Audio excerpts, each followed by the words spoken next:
مرضی پر اپنے معاملات طے کرتی اور چلاتی ہیں۔ ملکی دولت ہے تو وہ غیر مسلموں کے ہاتھ میں چلی گئی ہے، مسلمانوں کی ملکی دولت۔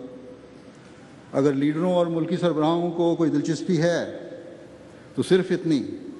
کہ ہماری جائیدادیں بن جائیں، ہمارے بینک بیلنس بن جائیں، ہم امیر ہو جائیں۔ ذاتی مفادات کو قومی مفادات پر ترجیح دی جاتی ہے۔ اسلامی ملکوں کے اندرونی فسادات کو روکنے کے لیے غیر اسلامی ملکوں کی فوجوں سے مدد لی جاتی ہے۔ یہ سب نتیجہ ہے اس نافرمانی کا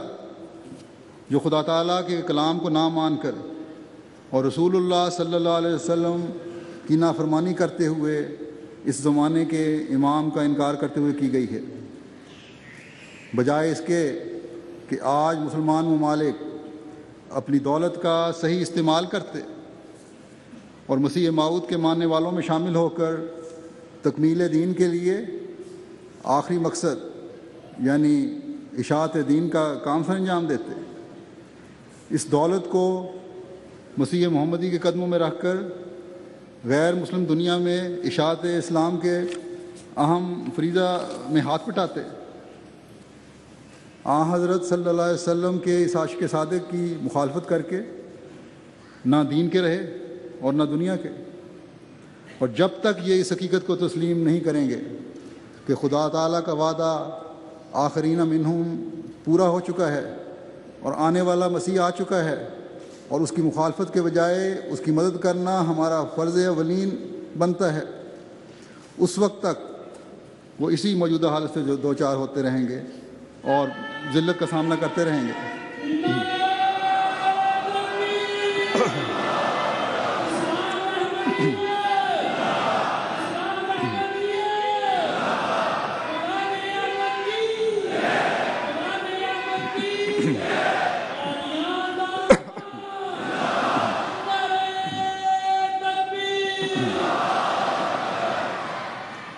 بس مسلمانوں کی یہ حالت دیکھ کر ایک احمدی کا ایمان اور زیادہ بڑھتا ہے۔ اللہ تعالیٰ کے حضور شکر گزاری کے جذبات اور زیادہ ابھرتے ہیں کہ اس نے ہمیں اس نعمت سے نوازا ہے۔ پھر یہی نہیں کہ حضرت مسیح موعود علیہ الصلوۃ والسلام حضرت صلی اللہ علیہ وسلم کے بروز کے طور پر مبعوث ہوئے اور قرآنی علم و عرفان کے خزانے شائع کر کے اسلام کی اشاعت کے سامان پیدا فرما دیے اور مخالفین اسلام پر اتمام حجت کر دی اور دلائل سے ان کے منہ بند کر دیے، اور اپنی زندگی میں قربانیاں کرنے والوں کی ایسی جماعت قائم کر دی جنہوں نے صحابہ کا رنگ اختیار کیا، اور اللہ تعالیٰ کے حضور انہوں نے رضی اللہ عنہم و رضوا عنہ کا درجہ پایا۔ بلکہ حضرت صلی اللہ علیہ وسلم نے جو پیش گوئی فرمائی تھی کہ آخرین میں جو میرا بروز کھڑا ہوگا وہ صرف اپنی زندگی تک ہی اشاعت اسلام کا کام نہیں کرے گا، بلکہ اس کے بعد خلافت کا سلسلہ بھی شروع ہوگا جو دائمی ہوگا۔ اور پھر مسیح محمدی نے بھی اعلان فرما دیا کہ میرے سلسلہ کی سچائی کی ایک بہت بڑی دلیل یہ ہوگی کہ میرے بعد نظام خلافت چلے گا جو اشاعت اسلام کے کام کو آگے بڑھائے گا، جو میرے مشن کی تکمیل کرے گا، اور جب تک ان باتوں کی تکمیل نہ ہو جائے، جب تک وہ مشن جو حضرت صلی اللہ علیہ وسلم کے پیغام کو دنیا کے کونے کونے تک پہنچانے کا ہے مکمل نہ ہو جائے، جب تک تمام دنیا پر اتمام حجت نہ ہو جائے، قیامت نہیں آئے گی۔ جیسا کہ آپ فرماتے ہیں کہ خدا فرماتا ہے کہ میں اس جماعت کو جو تیرے پیراؤ ہیں قیامت تک دوسروں پر غلبہ دوں گا، سو ضرور ہے کہ تم پر میری جدائی کا دن آوے، تب بعد اس کے وہ دن آوے جو دائمی وعدے کا دن ہے۔ وہ ہمارا خدا وعدوں کا سچا اور وفادار اور صادق خدا ہے، وہ سب کچھ تمہیں دکھلائے گا جس کا اس نے وعدہ فرمایا ہے۔ اگرچہ یہ دن دنیا کے آخری دن ہیں اور بہت بلائیں ہیں، جن کے نزول کا وقت ہے، پر ضروری ہے کہ یہ دنیا قائم رہے جب تک وہ باتیں پوری نہ ہو جائیں جن کی خدا نے خبر دی ہے۔ میں خدا کی طرف سے ایک قدرت کے رنگ میں ظاہر ہوا، اور میں خدا کی ایک مجسم قدرت ہوں، اور میرے بعد بعض اور وجود ہوں گے جو دوسری قدرت کا مظہر ہوں گے۔ سو تم خدا کی قدرت ثانی کے انتظار میں اکٹھے ہو کر دعا کرتے رہو، اور چاہیے کہ ہر ایک صالحین کی جماعت ہر ملک میں اکٹھے ہو کر دعا میں لگے رہیں تا دوسری قدرت آسمان سے نازل ہو۔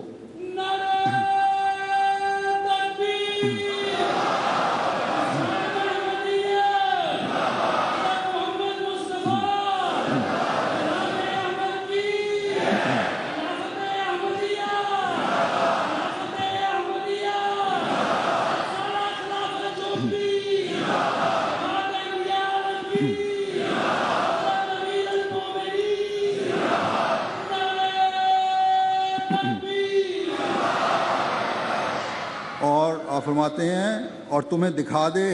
کہ تمہارا خدا ایسا قادر خدا ہے۔ بس جیسا کہ حضرت مسیح موعود علیہ الصلوۃ والسلام نے فرمایا کہ حضرت مسیح موعود علیہ الصلوۃ والسلام کا وجود ہی حقیقت میں بروزی طور پر حضرت صلی اللہ علیہ وسلم کا وجود ہے، کیونکہ اس طرح آخرین منہم لما یلحقوا بہم کی پیشگوئی پوری ہوتی ہے، لیکن حضرت صلی اللہ علیہ وسلم کے ارشاد کے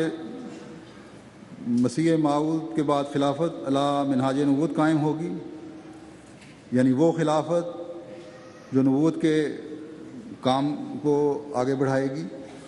اور اس کے طریق پر چلنے والی ہوگی، قائم ہوگی۔ اور پھر حضرت مسیح موعود علیہ الصلوۃ والسلام کا یہ فرمانا کہ وہ قدرت آسمان سے نازل ہوگی، یہ ثابت کرتا ہے کہ اللہ تعالیٰ جس کو بھی خلیفہ بنائے گا اس کے ساتھ آسمانی تائیدات اور قدرت کے نظارے بھی ہمیشہ دکھائے گا۔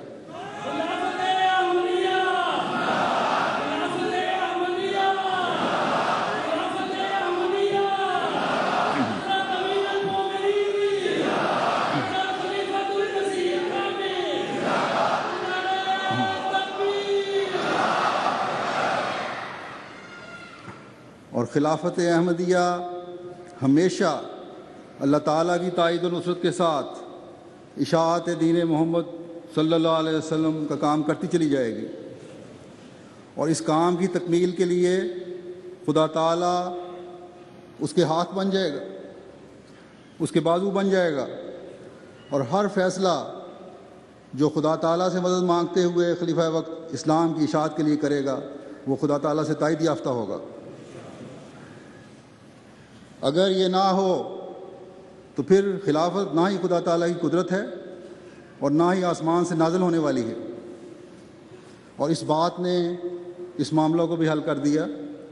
کہ بندوں کے انتخاب کو خدا تعالیٰ کا انتخاب کس طرح سمجھا جائے۔ اگر بندوں کے انتخاب کو خدا تعالیٰ کی تائید حاصل نہ ہو تو بے شک یہ بات سوچنے پر مجبور کرتی ہے، لیکن اگر اس انتخاب کے ساتھ آسمانی تائیدات اس بات کو آسمانی تائیدات مضبوط کر رہی ہوں تو یہ بندوں کا انتخاب نہیں ہے، بلکہ خدا تعالیٰ کا بندوں کے ذریعے کو ذریعہ بنا کر اپنی قدرت کا نازل کرنا ہے۔ آج ہر لمحہ اور ہر دن جماعت کی ترقی ہر شہر اور ہر ملک میں اس بات کا منہ بولتا ثبوت ہے کہ یقیناً حضرت مسیح موعود علیہ الصلوۃ والسلام بھی وہی آخرین میں مبعوث ہونے والے نبی ہیں جنہوں نے حضرت صلی اللہ علیہ وسلم کی اشاعت کرنی تھی۔